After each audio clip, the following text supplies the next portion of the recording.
Bom dia, boa tarde, boa noite. Sou Márcio Slindner, dou aula de circo há mais de 10 anos e trabalho atualmente com crianças dos 3 anos até adultos. Neste vídeo irei abordar de forma sucinta o contexto das aulas de circo para a primeira infância, 0 aos 6 anos. Vou também refletir sobre a visão de criança e a visão pedagógica do circo nos espaços escolares. E por fim, vou trazer alguns componentes e dicas para profissionais que dão ou almejam dar aulas de circo para crianças na primeira infância.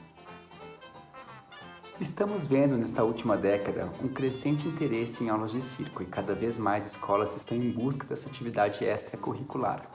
A percepção deste contexto e a reflexão sobre a formação e preparação destes profissionais que atuam ou desejam atuar nestas aulas foi o que me impulsionou a fazer este vídeo. Ressalto aqui que o intuito deste vídeo não é formativo, mas sim reflexivo. O intuito é trazer questionamentos que considero importantes para os profissionais desta área. Saliento que esses profissionais devem ser valorizados, pois sua formação é ampla e diversa, atendendo às prerrogativas técnicas, artísticas e de segurança que só anos de experiência na linguagem fazem com que este profissional seja apto a ministrar aulas de circo. Contexto: aula de circo em ambiente escolar. O circo é uma linguagem artística plural que reúne diversas linguagens artísticas como o teatro, a dança e a música. Mas as principais qualidades que estão no imaginário coletivo são a comicidade e a superação dos limites corporais.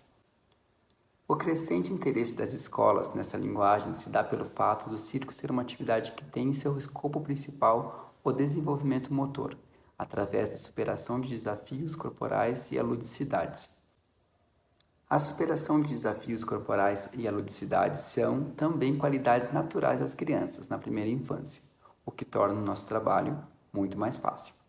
Essa necessidade de ampliar o repertório motor, de superar-se, se dá naturalmente quando as crianças usufruem da possibilidade de brincarem livremente com outras crianças, nas praças, nas ruas e na natureza, em ambientes que por si só instigam, convidam e são repletos de desafios corporais.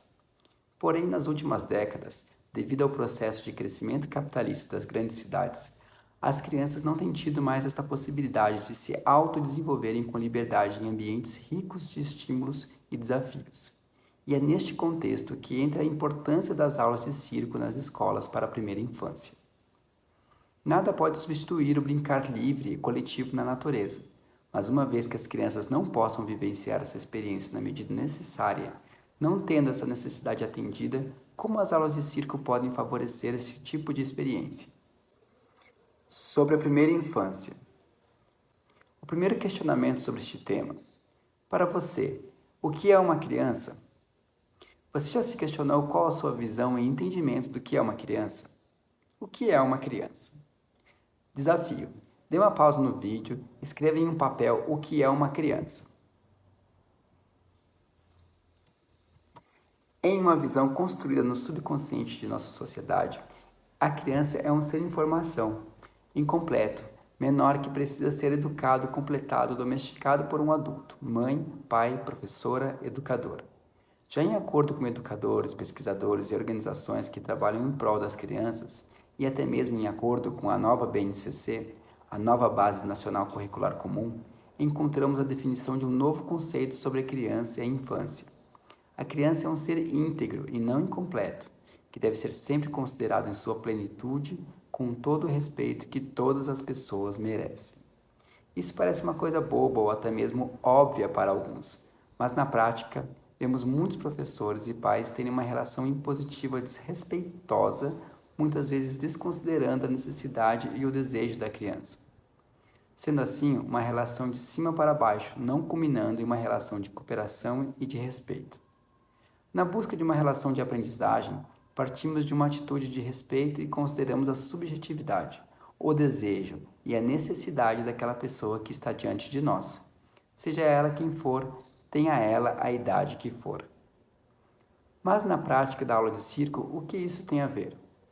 Vejo nas aulas de circo em escolas uma oportunidade para as crianças desenvolverem um pouco do que elas desenvolveriam naturalmente brincando livre na natureza.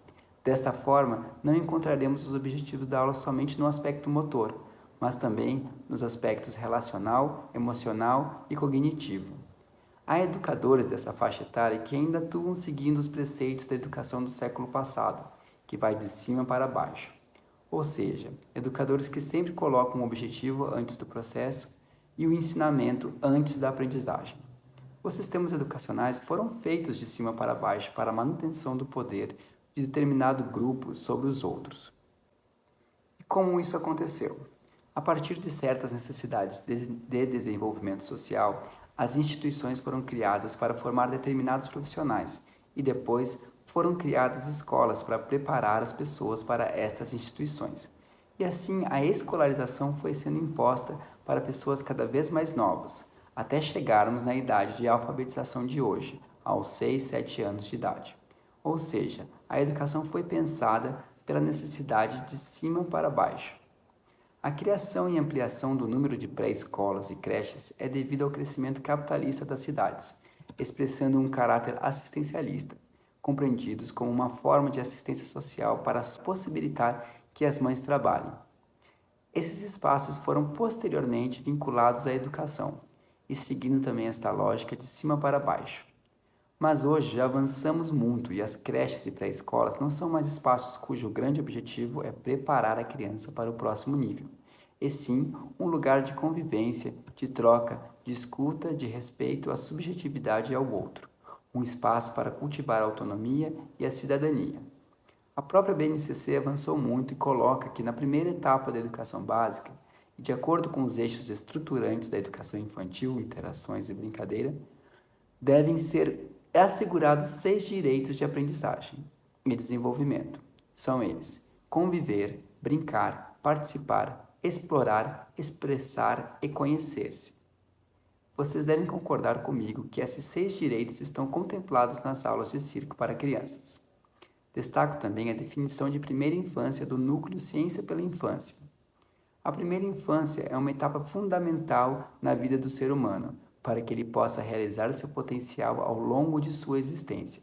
Evidências científicas têm demonstrado que o cérebro se desenvolve rapidamente nos primeiros anos de vida e é muito sensível aos cuidados e estímulos ambientais. Trata-se de um período que é tido como uma janela de oportunidade, porque nele a aprendizagem de habilidades e o desenvolvimento de aptidões e competências acontecem com maior facilidade.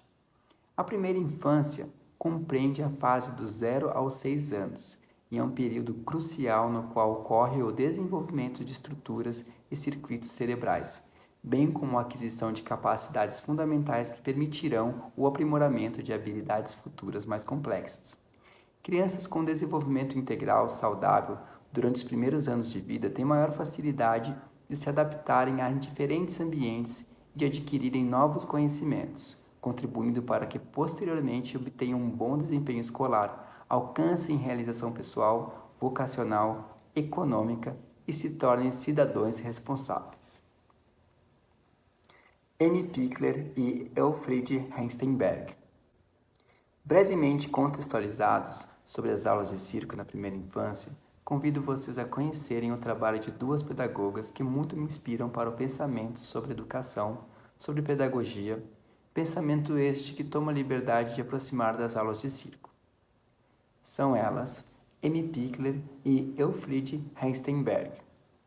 M. Pichler foi uma pediatra que fundou um orfanato para crianças remanescentes da guerra em 1946, em Budapeste, Hungria. Nessa instituição, ela pôs em prática seus princípios educacionais que aprendeu após muita observação. Lá, os bebês jamais são escorados para que possam sentar, e nem têm suas mãos asseguradas por um adulto para que possam caminhar. Nesta instituição chamada LOCSE, existente até hoje, a criança desenvolve habilidades e atividades por iniciativa própria, de forma independente e orgânica. Ela escreve em seu livro: o que o seu bebê consegue fazer? Enquanto aprende a contorcer o abdômen, rolar, rastejar, sentar, ficar de pé e andar, o bebê não apenas está aprendendo aqueles movimentos, como também o seu modo de aprendizado. Ele aprende a fazer algo por si próprio, aprende a ser interessado, a tentar, a experimentar. Ele aprende a superar dificuldades.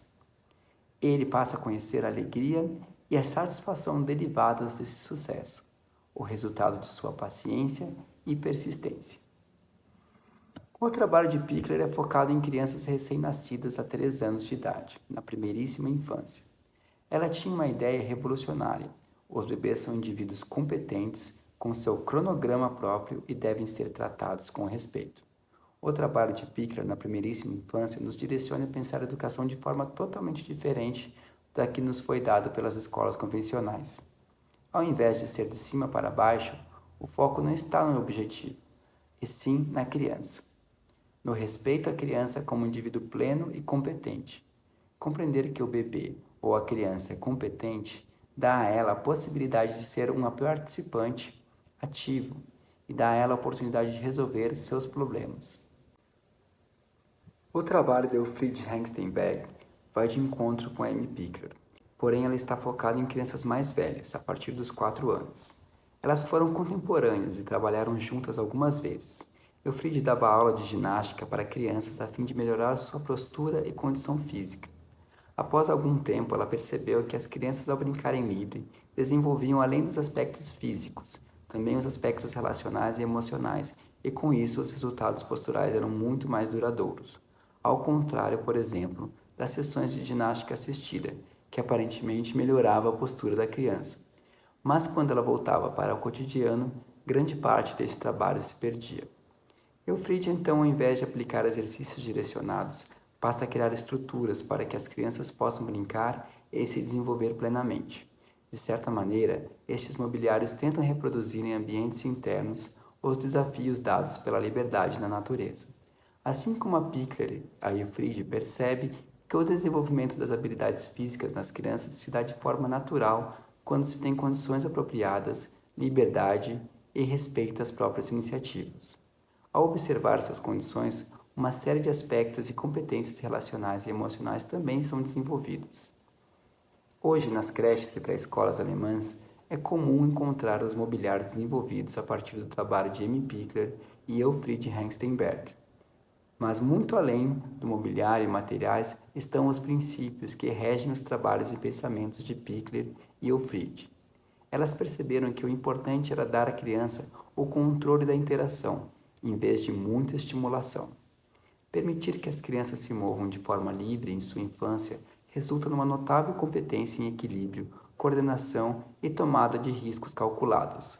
Assim, as crianças constroem prudência, fruto da liberdade de movimento que tiveram desde recém-nascidas.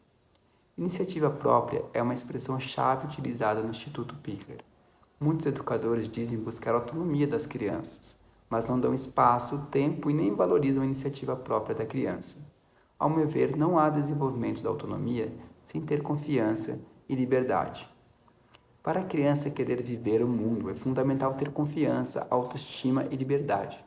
Porém, para conquistar tudo isso, ela precisa se sentir segura e saber que sempre terá alguém em que ela confia para lhe acolher e dar apoio.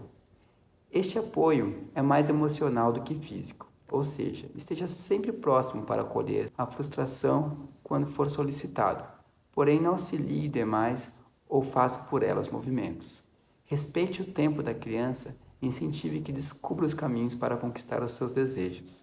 Percebemos que um fator imprescindível para este trabalho é a criação de vínculo.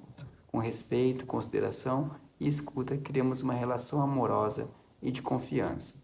A abordagem Pickler e o trabalho de Elfriede Hengstenberg é algo muito extenso e importante, não sendo possível resumir nesses poucos minutos deste vídeo.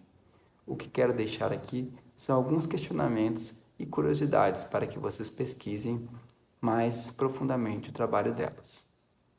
Pickler, Elfriede e as aulas de circo na primeira infância. Vocês devem estar confusos como tudo isso vira aula de circo. Minha proposta é transformar a aula de circo em tudo isso, pois acredito que especificamente para esta faixa etária e dentro deste contexto escolar é o que deve ser priorizado. Como pontos-chave desse vídeo até aqui temos: respeitar a criança, ela é um ser pleno e competente em seu estágio de desenvolvimento. Ter como objetivo o desenvolvimento integral global da criança, não repetir ou reproduzir aulas e estruturas voltadas para adultos e sim observar as necessidades e desejos das crianças. Vou exemplificar para ficar um pouco mais nítido. Quando propomos para a criança saltar um obstáculo ou que se equilibre sobre determinado objeto, por exemplo, seja uma atividade direcionada ou seja através de organização de materiais no ambiente, se observarmos atentamente, percebemos se aquele desafio proposto é ou não uma necessidade da criança, pois quando elas têm desejo, vontade de superar tal desafio, é evidente a alegria e o prazer da conquista que ela expressa. A partir dessa observação, cabe ao professor modificar para facilitar o desafio, ou propor variações para dificultá-lo de acordo com cada criança. Quando construímos um repertório de materiais com as crianças que sejam auto-instigantes, assim como uma árvore no parque que parece possuir intrinsecamente um convite para ser escalada, ou um campo de futebol que chama para uma corrida, ou um escorregador, um trepa-trepa. Esses materiais auto-instigantes fazem com que as crianças naturalmente comecem a propor circuitos, brincadeiras e desafios com estes materiais. Assim, com o tempo, as próprias crianças passam a criar circunstâncias para se desafiarem e atingirem suas necessidades para o seu desenvolvimento integral. Agindo assim por iniciativa própria, a função do educador neste momento é observar e analisar as situações de risco e o controle corporal e prudência das crianças. Neste exemplo, ocorre o respeito, a liberdade, a competência, a persistência, a conquista. Palavras-chave para a aprendizagem, a autonomia, o autodesenvolvimento, a emancipação, a confiança. Tenho focado mais no aspecto individual, até agora, mas podemos transpor tudo isso para o coletivo.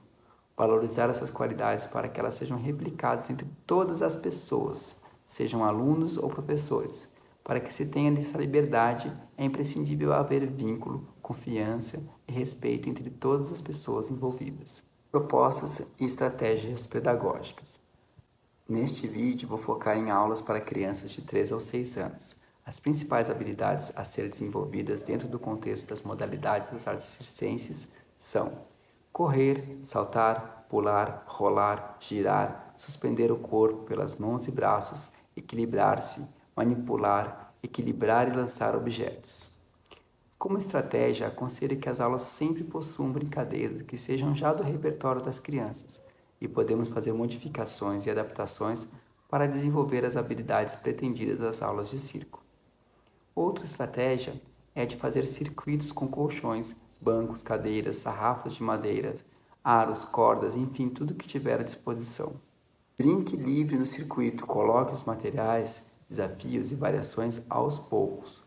Observe a prudência, a habilidade das crianças. Analise continuamente o risco dos objetos e desafios propostos. Quais habilidades estão envolvidas? Quais as necessidades e desejos das crianças estão contidos nesse circuito ou brincadeira? Em determinado momento, convide ou permita que as crianças modifiquem o circuito. As brincadeiras livres em algum momento aparecerão. Observe como elas estão desenvolvendo o aspecto relacional e emocional. Tente observar mais do que auxiliar e esteja sempre atento para acolher e apoiar alguma criança que realmente necessite. Caso sinta que ela pode avançar no desafio, antes de auxiliá-la, peça para que ela tente 3 vezes. Isso vale também para pôr sapatos e amarrar cadarço. Muitas outras atividades podem e devem ser ofertadas como pular corda, cambalhotas no plano inclinado, parada de mão na parede, estrelinha, fazer aviãozinho no pé do professor, equilíbrio de objetos pelo corpo, trazer esquetes cômicas, casulo no tecido, suspensão do corpo no trapézio, no tecido ou numa corda. Não há problema em mesclar com atividades mais direcionadas ou técnicas. As acrobacias e técnicas circenses aparecerão nas brincadeiras. Quando se respeita a criança, valoriza a iniciativa própria dela, cria-se vínculo de confiança em um ambiente de cooperação. E antes dos 3 e depois dos 6? Antes dos 3 anos, de 0 a 2 anos, a criança precisa de um ambiente onde possa brincar livremente e tenha ali desafios propostos pelos materiais, mobiliários e jardins para o seu estágio de desenvolvimento. Além, obviamente, de um cuidado muito especializado do educador-cuidador. A abordagem Pickler dá todo o subsídio para isso e propõe para quem for trabalhar com esta idade, 0 a 3 anos, que pesquise mais sobre a abordagem Pickler. Tendo toda esta atenção na abordagem Pickler, não vejo, pessoalmente, algo que a linguagem do circo propriamente dita tenha a acrescentar para essa faixa etária do 0 até completar 3 anos. Já na faixa etária após a primeira infância, a criança com 7, 8 anos começa a se interessar naturalmente pela técnica de determinados movimentos e modalidades circenses, como acrobacia, equilíbrio, malabares e acrobacia aérea. Nesta faixa etária, a criança começa a sentir prazer de refinar e lapidar os movimentos e começa a querer entender eles de forma cognitiva. Isso ocorre naturalmente com a criança que teve a oportunidade de vivenciar e experimentar em condições apropriadas os desafios e aprendizados corporais dos estágios de desenvolvimentos anteriores. Quando percebemos que alguma criança não possui determinada habilidade que seria natural da sua idade, sugiro voltar aos estímulos e desafios anteriores, e assim poderemos talvez preencher essa lacuna e avançar. Por exemplo, fazer atividades que envolvam engatinhar, rolar pelo chão, pular pequenos objetos ou de degraus. Dicas finais. Uma dica é evitar falar não ou proibir. Mostre as especificidades dos materiais caso possuam algum risco. Disponibilize os materiais aos poucos. Sempre que um material novo surgir, dê tempo e seja cauteloso para que as crianças se apropriem e o educador calcule as possibilidades de interação e risco do mesmo. O mesmo acontece quando entra um aluno novo. Vá devagar e perceba seu controle corporal, seus desejos, sua prudência. Não tenha receio de repetir a mesma aula e o mesmo circuito várias vezes. Nessa faixa etária, elas têm o desejo de repetir muitas vezes e se sentem seguras quando conseguem prever o que irá acontecer. Crie uma rotina e rituais para a aula. Esteja sempre próximo para apoiar e acolher, mas apenas quando é requisitado por elas. Afinal, respeitamos a necessidade, o tempo e a competência da criança. Quando tiver dificuldades com alguma criança, procure o contexto daquele dia. Tente entender o histórico daquela criança. Para uma aula bem-sucedida, é de suma importância o apoio da escola para fornecer essas informações. E também é muito importante que se tenha 2 professores, ou que se tenha um professor mais um auxiliar em sala de aula, para se ter mais cuidado e permitir que possa atender individualmente a criança quando necessário, e assim facilitar a criação de vínculo. Muitas vezes, essas condições não são atendidas nas aulas de circo nas escolas, mas mesmo assim não desanime. Faça o seu melhor e 1 minuto que se dedica a cada criança de forma respeitosa vale muito para ela e para a sua aula. Lembre-se, cada criança é competente de acordo com seu estágio de desenvolvimento individual. Não caia em normatizações, principalmente etárias. Assim como todas as pessoas, as crianças são diversas. Perceba se a atividade é interessante para elas. Se estiver falando muito alto, gritando, falando muito a palavra não, é um sinal que não está sendo interessante para as crianças. Reveja a dinâmica da aula e os desafios propostos. Eles podem não corresponder às necessidades delas naquele momento. Para evitar conflitos nessa faixa etária, utilize materiais, objetos que tenham boa quantidade e dê preferência por cores e modelos iguais. Evite fazer filas. Se tiver que escolher uma ordem, peça que sentem e use a aleatoriedade, como uni do unité, pimponeta, adoleta. A aula de circo possui muitas modalidades, materiais e possibilidades. Ela não é algo formatado e padronizado, portanto, aproveite para extrapolar os limites, tendo como fundamento o respeito pelas crianças e o olhar atento para suas necessidades e desejos. Espero que tenha contribuído de alguma maneira para as tuas próximas aulas. Qualquer dúvida, crítica ou sugestão, podem colocar nos comentários deste vídeo. Grande abraço!